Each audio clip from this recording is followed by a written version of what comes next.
Have you ever been so busy with work that cooking feels really impossible, so you end up ordering fast food again? Well, my aunt knows this feeling too as well. Good day. So I'm Holden, and I will be talking about how my aunt can save her health and money by redesigning her weekend schedule to include meal planning, shopping, and of course, cooking for her family. So allow me to describe the story of my Aunt Jane to give you a better perspective of her own story. So currently, she is the breadwinner of her son who is in college and her sister with Down syndrome who depends on her. She works a night shift during the weekdays from 9 p.m. to 6 a.m. And by the time that she gets home, she gets too exhausted to buy ingredients and cook for her family. So every weekday, she began ordering 2 to 3 fast food meals every day from Jollibee and McDonald's. This costs her 2,000 pesos per week for meals for her family. She also chose fast foods because, well, it was a lot cheaper compared to healthier foods. And of course, they tasted really good to them. However, at what cost? My aunt and her family gained so much weight, and so much plastic and paper packaging kept going to waste. Now, given how we can see that this has been damaging to her and, of course, her family, she had to do something to solve this problem. Now, she tried to solve this problem by cooking by boiling large servings of dishes like sinigang, no? However, this alternative only lasted for 3 to 4 days, not one whole week, as the foods easily spoiled from the repeated reheating. Now, given this kind of problem, I've come up with a way to address this problem and its effects, its root causes, and the gaps in her previous failed solution. A system that starts not during the week, but on the weekends. So every Saturday, she must shop for foods and ingredients at the nearby supermarket for their weekly meals. For their breakfast, she must buy 1 kilogram of oats, which would be helpful because it makes them feel full with fewer calories, as stated by the American Heart Association.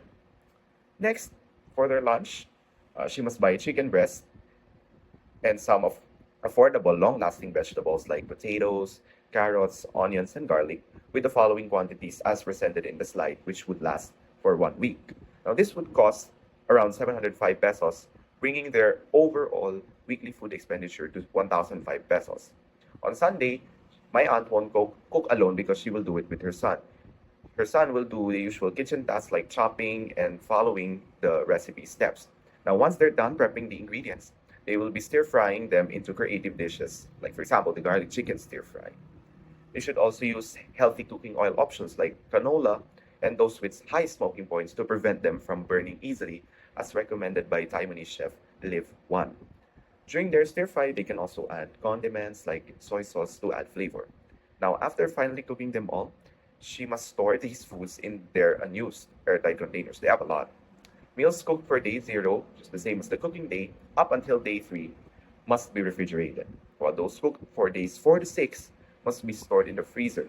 This helps keep them fresh and will slow down bacteria and mold growth in their foods. So, what is good about the whole solution that I presented? Well, first of all, this eliminates my aunt's problem of not having enough time and energy to cook during the weekdays. To add, by allocating her weekends towards buying, prepping, and cooking with her son will also gain really important cooking skills for life.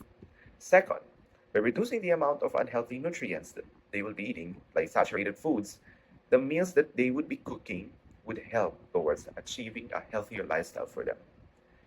Third, reusing their airtight containers would actually reduce the amount of paper and plastic that they need to use, which eliminates their packaging waste problem, contributing towards sustainability. And finally, if you add up all of the costs, as you can see, as I have stated earlier, my aunt would be spending roughly 1,005 pesos per week as presented in this chart, which is an additional weekly saving of almost 1,000 pesos per week or 4,000 pesos per month, which they can use towards buying more food and ingredients and maybe even paying their own debt. So as you see, sometimes solving big problems like this starts with small actions done during the weekends. From Jane not having enough time and energy to cook for her family, to prepping and cooking with her son on the weekends, we can see that small, intentional routines like these would lead towards better health, finances, and environmental decisions. For many families like those of Jane's, change does not always require having more time or money. Sometimes all it takes is redesigning the hours that we already have. That's all. And here are my references. Thank you very much.